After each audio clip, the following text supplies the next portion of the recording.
ताई आज मंत्रिमंडळाची म्हणजे विस्तारित मंत्रिमंडळाची पहिली बैठक पार पडली। विशेषतः महिला आणि बालकल्याण विभाग आणि लाडकी बहीण योजनेसंदर्भात काही चर्चा झाली का? काय या बैठकीतले अपडेट आहे? खरं तर विस्तारित मंत्रिमंडळ झाल्यानंतर ही दुसरी आमची मंत्रिमंडळाची बैठक होती आणि आज काही गोष्टींवर निश्चितपणाने चर्चा झाल्या। पण साधारणपणे गेल्या काही दिवसांपासून मुख्यमंत्री माझी लाडकी बहीण जी योजना आहे त्या संदर्भामध्ये काही तक्रारी ज्या प्राप्त झाल्यात किंवा माध्यम असतील किंवा इतर जे लाभार्थी आहेत त्यांच्याकडनं सुद्धा काही प्रश्न आम्हाला साधारणपणे विचारले जात होते। मधल्या ह्या 1.5-2 महिन्याच्या कालावधीमध्ये योजनेमध्ये वेगवेगळ्या आमच्या जिल्हास्तरीय कार्यालय असतील, तालुकास्तरीय कार्यालय असतील, इथलं आयुक्त कार्यालय असेल, इथे काही तक्रारी आम्हाला त्या संदर्भामध्ये प्राप्त झाल्या आणि त्या आधारे आम्ही काही जी पावलं उचलत आहोत त्याची माहिती मी आपल्याला निश्चितपणाने देईन। आधार मिसमॅच म्हणजे नाव आणि आधार नंबर जो आहे हा मिसमॅचच्या संदर्भामध्ये आमच्याकडे काही तक्रारी प्राप्त झाल्या। काही दुबार ॲप्लिकेशन म्हणजे 2 वेळा योजनेच्या लाभासाठी ऑनलाईन ऑफलाईन असेल या ॲप्लिकेशन्सच्या काही तक्रारी आल्या। काही रिलोकेशन ऑफ स्टेट म्हणजे डोमेसाईलची जी अट आपण GR मध्ये घातलेली आहे त्याच्यामध्ये काही ज्या महाराष्ट्रामध्ये लग्नाच्या पूर्वी वास्तव्य करत होत्या पण लग्नानंतर त्या राज्यामधनं स्थलांतरित झालेल्या आहेत अशा काही त्याच्यामध्ये काहींनी स्वतःहून ॲप्लिकेशन केलेलं आहे की माझं आता लग्न झालेलं आहे आणि मी आता महाराष्ट्रातून कर्नाटकमध्ये शिफ्ट झालेली आहे। काही तिथल्या स्थानिक प्रशासनाकडनं आम्हाला तक्रारी प्राप्त झालेल्या आहेत। काही चुकीचे हमीपत्र दाखल केल्याच्या सुद्धा तक्रारी या काही स्थानिक प्रशासनाकडून आलेल्या आहेत आणि काही सरकारी नोकरीमध्ये लागलेले असल्यामुळे त्यांचा लाभ आता कमी करण्यात यावा अशा पद्धतीच्या काही स्वतःहून त्यांनी ॲप्लिकेशन केलेले आहेत की माझी सरकारी नोकरी लागलेली आहे त्याच्यामुळे आपण हे सरकारी चलनमार्फत ते रिफंड करून घ्यावं। जे आम्ही काही प्रमाणामध्ये काही जिथे कंप्लेंट बेस्ड आहे तिथं सुरुवात केलेली आहे पण काही ठिकाणी आत्ता आमची सरकारी नोकरी लागलेली आहे तर आम्ही या लाभासाठी पात्र नाही म्हणून आमचा लाभ कमी करण्यात यावा किंवा काहींचं प्रमोशन झालेलं आहे त्याच्यामुळे त्यांच्या सॅलरीमध्ये वाढ झालेली आहे, उत्पन्नामध्ये वाढ झालेली आहे अशा काही आलेल्या आहेत। काही 2.5 लाखापेक्षा जास्ती त्यांचं उत्पन्न झालेलं आहे म्हणून काही आलेले आहेत। तर काही विभागाकडून आलेल्या आहेत तक्रारी तर काही स्वतःहून केलेल्या सुद्धा तक्रारी आहेत। त्याच्यामध्ये साधारणपणे स्वतःहून केलेल्या तक्रारी आहेत किंवा विभागाकडून आलेल्या आहेत याची आम्ही ज्या वेळेला साधारणपणे माहिती घेतली किंवा त्या संदर्भामध्ये ज्या वेळेला आम्ही विभाग म्हणून चर्चा केली आणि त्याच्यानंतर आम्ही मुख्यमंत्री दोन्ही उपमुख्यमंत्र्यांसोबत त्या संदर्भातली जी चर्चा आहे ती केल्यानंतर काही बाबी GR मध्ये जो शासन निर्णय आहे याच्यामध्ये कुठलाही बदल न करता त्याच जे निकष आहेत ते जे त्याच्यामध्ये आपण बाबी निश्चित केलेल्या आहेत त्यालाच अधीन राहून काही व्हेरिफिकेशनचा आम्ही एक कार्यपद्धत आम्ही केलेली आहे डिसाईड। त्याच्यामध्ये साधारणपणे आपला जो इन्कम टॅक्स आहे म्हणजे आपण 2.5 लाखापेक्षा कमी उत्पन्न असणाऱ्या लाभार्थ्यांना आपण याच्यामध्ये लाभ देत आहोत तर त्याच्यामध्ये इन्कम टॅक्स डेटा हा रिकन्साईल करणं हा एक त्याच्यामध्ये आम्ही विषय घेतलेला आहे की 2.5 लाखापेक्षा आत्ता आमच्याकडे काही स्वतःहून तक्रारी किंवा विभाग म्हणून तक्रारी आलेल्या आहेत की बाबा आमचं उत्पन्न 2.5 लाखाच्या वर वाढलेलं आहे तर आम्ही या लाभामध्ये आता पात्र होत नाही पण साधारणपणे ती एक संख्या निश्चित करणं हे आम्हाला आहे त्यामुळे त्यानुसार आम्ही इन्कम टॅक्स विभागाचा त्याच्यामध्ये हे घेऊन जो डेटा आहे तो रिकन्साईल करणार आहोत। दुसरं याच्यामध्ये आम्ही शासन निर्णयामध्ये नमूद केलेलं आहे की जर एखादी लाभार्थी एखाद्या दुसऱ्या कुठल्या शासकीय योजनेचा लाभ घेत असेल आणि तो जर 1500 पेक्षा कमी असेल तर त्याची जी मॅचिंग फिगर आहे म्हणजे किमान त्यांना 1500चा लाभ मिळाला पाहिजे या दृष्टिकोनातून उदाहरणार्थ नमो शेतकरी योजना जी आहे याचा लाभ 1000 रुपयापर्यंत असतो तर या योजनेचा लाभ जे घेणारे आहेत त्यांना वरचं 500 रुपयाचं जे ब्रॅकेट आहे ते आपण शासन निर्णयामध्ये पण नमूद केलेलं आहे की आपण ते वरचे 500 देऊन त्यांचा लाभ आपण 1500 पर्यंत नेणार। त्यामुळे त्या दृष्टिकोनातून नमो शेतकरी स्कीमचे जे लाभार्थी आहेत ते आपण निश्चित करून आणखीन एकदा त्याची व्हेरिफिकेशन करून जे त्याच्यामध्ये लाभार्थी आहेत त्यांना हा जो वरचा लाभ आहे 500 पर्यंतचा हा आपण देण्याच्या दृष्टिकोनातून करत आहोत। त्याच्यामध्ये इतर ज्या काही योजना आहेत ज्या 1500 पेक्षा कमी लाभ देणाऱ्या आहेत आणि आपण त्याला 1500 पर्यंतचा लाभ मॅचिंग करणं आहे. तर त्या दृष्टिकोनातून आम्ही एक स्क्रुटिनी एक ड्राईव्ह करत आहोत. ज्यांचे 4 चाकी वाहनं आहेत आणि तरी सुद्धा ते या ठिकाणी लाभ घेत आहेत त्यांचा आपण ट्रान्सपोर्ट विभाग जो आहे, परिवहन विभाग जो आहे त्यांच्या मदतीनं आपण तो एक डेटा त्या ठिकाणी क्रॉस व्हेरीफाय करत आहोत.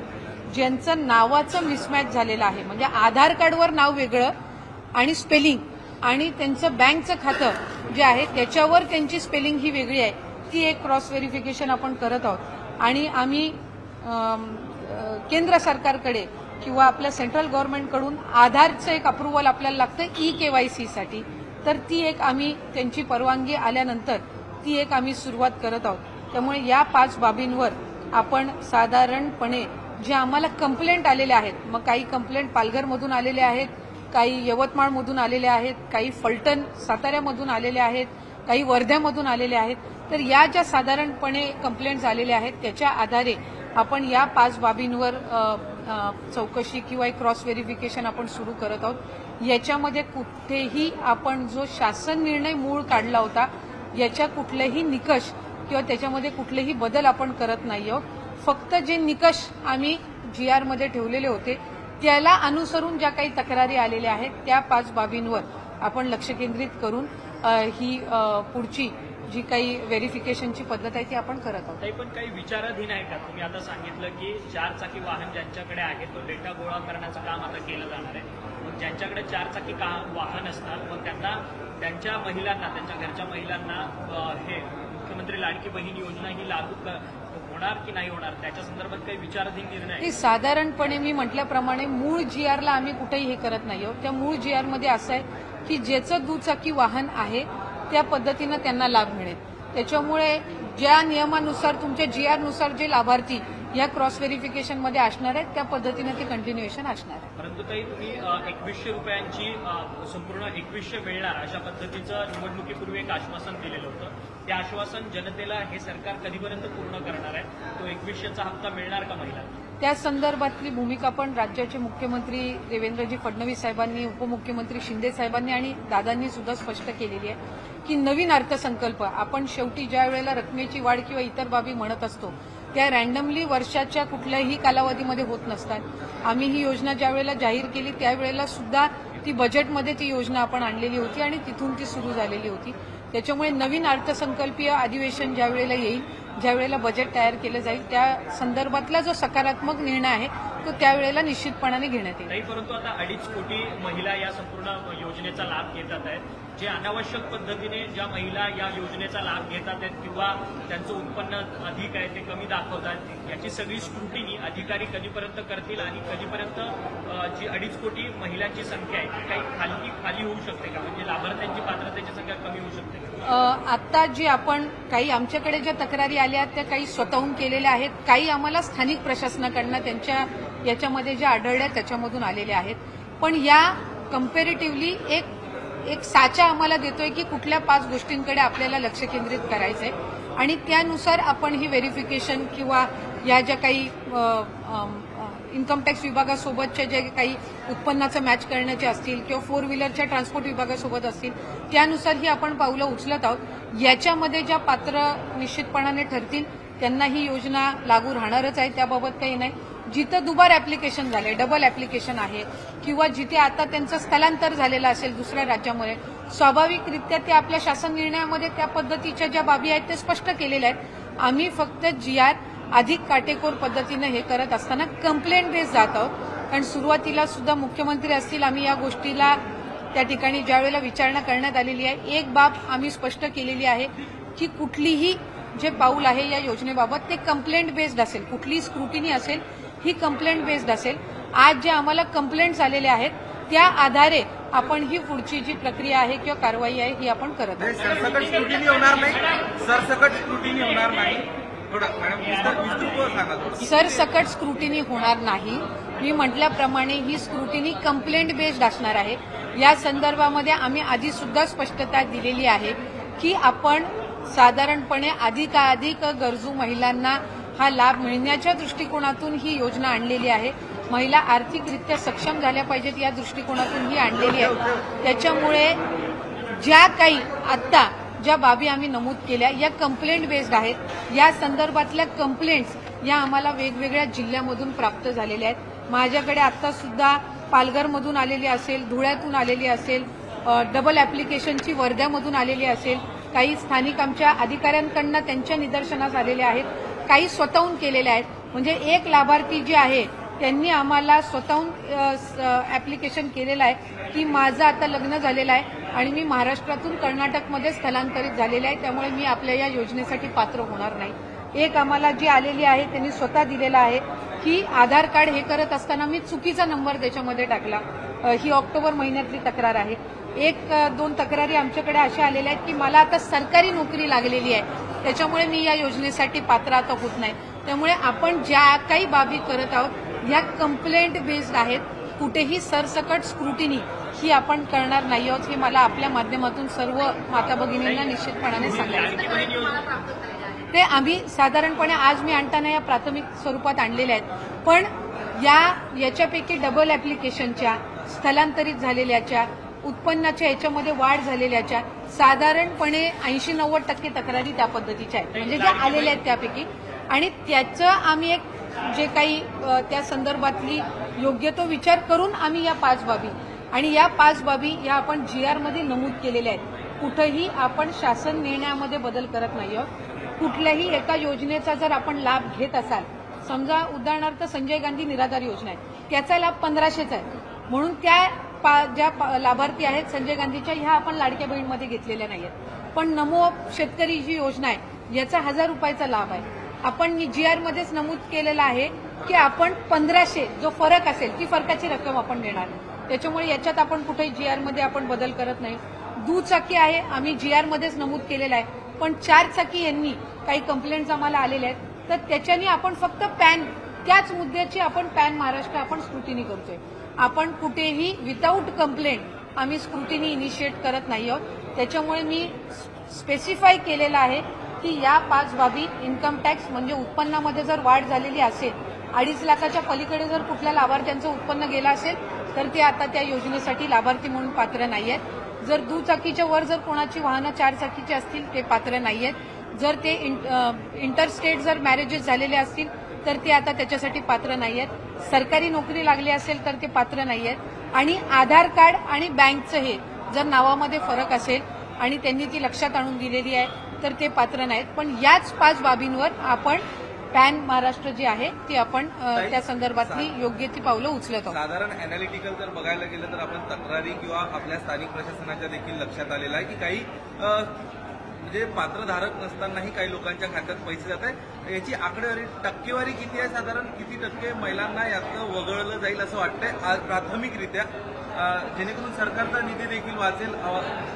नाही, विषय याच्यामध्ये सरकारचा निधी वाचवणं नाहीये, कारण आम्ही सुरुवातीच्या कालावधीपासूनच 2.5 कोटी लाभार्थी आपले असतील हे आम्ही विभाग म्हणून सुद्धा धरून चाललेलो होतो. जेव्हा बजेटची सुद्धा घोषणा झाली त्याच्यानंतर सुद्धा 2.5 कोटी लाभार्थी हे साधारणपणे रफली मॅक्सिमम असतील हा एक त्याच्यामुळे पैसे वाचवणं किंवा निधी वाचवणं हा विषय नाहीये. याच्यामध्ये ज्या काही कंप्लेंट्स मधल्या कालावधीमध्ये आल्या आणि त्या फक्त स्थानिक प्रशासन किंवा तिथल्या यांच्याकडून आल्या नाहीत तर वेगवेगळ्या माध्यमांकडून सुद्धा त्या आमच्याकडे येत होत्या.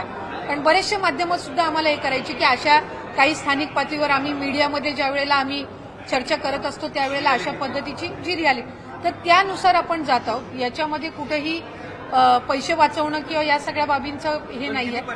आम्ही आतापर्यंत आम्हाला याच्या संदर्भातला एक रफ पर्सेंटेजची आयडिया आलेली नाहीये, कारण आता ज्या मी 5 बाबी नमूद केल्या याच्या संदर्भामध्ये पुढच्या 10 दिवसामध्ये आम्हाला प्राथमिक अंदाज येईल की याच्यामध्ये किती. कारण साधारणपणे तुम्ही बघितलं तर उदाहरण मी देते, लग्नाचा सीझन आता आटपलेला आहे, याच्यामध्ये इंटर मॅरेजेस किती झाले याचा डेटा आज आमच्याकडे असणं हे प्रॅक्टिकली शक्य नाहीये. तो पुढच्या 10 दिवसामध्ये साधारणपणे आमच्याकडे येऊ शकतो. तुमचे सरकारी नोकरी लागलेले लाभार्थी किती आहेत ही आम्हाला एक स्क्रुटिनी आज आम्ही ही इनिशिएट करतोय. त्याच्यामुळे पुढच्या एक 10-15 दिवसामध्ये आम्हाला रफली किती पर्सेंटेज असेल हे याच्यातून आमच्या समोर येईल. बीडचे सरपंच मसाजोगचे सरपंच आहेत संतोष देशमुख यांच्या हत्ये प्रकरणात संपूर्ण राज्यामध्ये खळबळ उठलेली आहे. याच्यामध्ये खासदार बजरंग सोनवणे यांनी एक दावा केलाय की 11 तारखेला वाल्मिक कराड यांच्यावरती खंडणीचा एफआयआर होतो आणि 12 तारखेला वाल्मिक कराड हे धनंजय मुंडेंच्या कार्यालयात पोलिसांना येऊन भेटलेत, असा एक दावा बीडच्या खासदारांनी केला. याच्यामध्ये आमच्या सगळ्यांची एक भावना आहे की जे त्या सरपंचांसोबत झालं, स्वर्गीय संतोष देशमुख सोबत झालं, त्यांच्या कुटुंबासोबत झालं, हे चुकीचं आहे. साधारणपणे सरकार म्हणून मुख्यमंत्री, दोन्ही उपमुख्यमंत्री, सर्व लोकप्रतिनिधींची भूमिका ही आहे की त्या कुटुंबाला न्याय मिळाला पाहिजे. त्याच्यामध्ये वेगवेगळ्या पद्धतीचं राजकारण किंवा वेगवेगळ्या पद्धतीच्या चर्चा होणं न होणं, काहींना त्या ठिकाणी रोज माध्यमांसमोर येण्याचं सुद्धा हे झालेलं आहे. साधारणपणे सरकार म्हणून आमची भूमिका ही आहे की त्या कुटुंबाला न्याय मिळाला पाहिजे. ज्यांच्यावर त्या ठिकाणी अत्याचार म्हणजे जे मृत्युमुखी झालेले आहेत त्यांना न्याय मिळाला पाहिजे. या व्यतिरिक्त काही भूमिका ही त्या ठिकाणी सरकारची नाही. जे वेगवेगळ्या पद्धतीनं राजकारण करत आहेत ते त्यांच्या पद्धतीनं करतच राहणार आहेत. त्यामुळे त्याबाबत मी काही खऱ्या अर्थानं बोलून वेळ घालू इच्छित नाही. सरकार म्हणून आमची भूमिका ही आहे की त्या संतोषजी देशमुख आहेत यांच्या कुटुंबाला न्याय मिळाला पाहिजे. त्यांची मुलगी असेल, त्यांचं संपूर्ण कुटुंब असेल, हे माननीय मुख्यमंत्री आणि उपमुख्यमंत्री जे आहेत त्यांच्या संपर्कामध्ये आहे आणि त्यांना न्याय देण्याच्या दृष्टिकोनातून जी योग्य ती पावलं आहेत, कारवाई आहे की शासनाकडून केली. सत्ताधारी बाकावरचा हा मुद्दा जो आहे तो राजकारण करतोय का? कारण की सुरेश दास असतील, प्रकाश सोळंके असतील, हे धनंजय मुंडे यांचा राजीनामा द्यावा अशी मागणी मी करत आहेत. आपल्याला म्हटलं की जे त्या बाबतीमध्ये राजकारण करत आहेत त्याबद्दल मी काही फार वेळ घालू इच्छित नाही. आमची शासन म्हणून भूमिका ही आहे की त्या कुटुंबाला न्याय मिळाला पाहिजे आणि त्या पद्धतीनं जी योग्य पावलं आहेत ते शासन उचलत आहे. मुख्यमंत्री माझी लाडकी बहन ये जो योजना है, इस योजना में हमें कुछ पिछले 1-1.5 महीने से जो कुछ कंप्लेंट्स है वो प्राप्त हुई है और वो जो कंप्लेंट्स है उस बेस्ड पे हमने हमारा जीआर में जो कुछ रूल्स एंड रेगुलेशंस जो उसमें इंक्लूड किए हैं उसी मुताबिक जो है हम कुछ वेरिफिकेशन, क्रॉस वेरिफिकेशन आगे के कुछ दिनों में करने वाले हैं. उसमें आईटी डिपार्टमेंट के साथ इनकम का क्रॉस वेरिफिकेशन हो, जो 4 व्हीलर व्हीकल्स हो उनका ट्रांसपोर्ट डिपार्टमेंट के साथ क्रॉस वेरिफिकेशन हो, आधार और नेमिंग का क्रॉस वेरिफिकेशन है और ये सब जो चीजें हैं वो हम करने वाले हैं. यहाँ पे जो पात्र हमारे लाभार्थी है उनमें उनको इस बात से कोई भी चिंता रखने की जरूरत नहीं है. हमें ज्यादा से ज्यादा लाभार्थियों को लाभ देना ही है, लेकिन कुछ जो कंप्लेंट्स हमारे पास आए हैं उसी के मुताबिक हम कुछ यहाँ पे वेरिफिकेशंस करने वाले हैं और जल्द से जल्द ये वेरिफिकेशंस है उस मुताबिक आगे की जो प्रोसीजर है वो की जाए. Thank you. कंप्लेंट्स कुछ है जो डबल एप्लीकेशंस के कंप्लेंट्स है, कुछ कंप्लेंट्स ऐसे है कि जो मैरिज के बाद, जो इंटर स्टेट मैरिज के बाद जो वहाँ पे जो रीलोकेट हुए हैं उनके कुछ कंप्लेंट्स है, कुछ इनकम सोर्स के कंप्लेंट्स है. ऐसे कुछ कंप्लेंट्स आए हैं तो जो भी हम आगे क्रॉस वेरिफिकेशन करने वाले हैं वो उस कंप्लेंट्स के आधार ही रहने वाले हैं. कुछ लोगों के फॉर्म जो पात्र हुए थे लेकिन उन्हें अब तक जो है एक भी पैसे गए नहीं. उनमें कुछ टेक्निकल भी है. हमने आज जो दिसंबर महीने का जो हमारा डीबीटी प्रोसीजर हुआ है उसमें तकरीबन 10 से 12 लाख जो आधार सीडिंग अकाउंट्स नहीं हुए थे उनको भी हमने इस बार लाभ दिया है. तो वो प्रोसीजर भी है, वो भी जारी है. Thank you. पहले दिन ही महिला से नाही, त्या संदर्भामध्ये जो योग्य तो निर्णय आहे ते राज्याचे मुख्यमंत्री आणि दोन्ही उपमुख्यमंत्री आमचे प्रदेशाध्यक्ष जे आहेत ते घेतील आणि लवकरच ज्या जिल्ह्याला आहे त्यांचे पालकमंत्री साल के पहले दिन ही वसई में एक महिला के साथ बलात्कार हुआ है. विपक्ष कानून व्यवस्था पर सवाल खड़े कर रहे हैं. हम ऐसी घटनाओं का निषेध ही करते हैं और मैंने उस वसई की घटना के बारे में मेरे पास ज्यादा जानकारी है नहीं. मैं तुरंत ही इस प्रेस इंटरैक्शन के बाद उसके बारे में जानकारी लूंगी वहाँ के लोकल जो पुलिस ऑफिसर्स रहेंगे उनसे, और जो भी हमें वहाँ पे करने की जरूरत होगी वो हम निश्चित रूप से करेंगे. आज की मंत्रिमंडल की बैठक में हमने एक निर्णय लिया है कि हमने जो मनोधैर्य की जो स्कीम है उसमें हमने कुछ चेंजेस, पॉजिटिव चेंजेस जो है उनमें हमने लाए हैं. जो लाभार्थी जिनके साथ, जो पीड़ितों के साथ ऐसे जो घटनाएं हैं वो होती है उनको तुरंत से तुरंत हमारे मनोधैर्य योजना का जो एक सपोर्ट है, फाइनेंशियल सपोर्ट, वो मिलने के लिए जो कुछ निकष है उनमें हमने पॉजिटिव बदलाव लाए हैं. तो वसई हो या पिछले कुछ दिनों में जो 1-2 घटनाएं हुई उसमें भी हम ज्यादा से ज्यादा ये मनोधैर्य स्कीम का जो उनको बेनिफिट है वो देने की कोशिश करेंगे।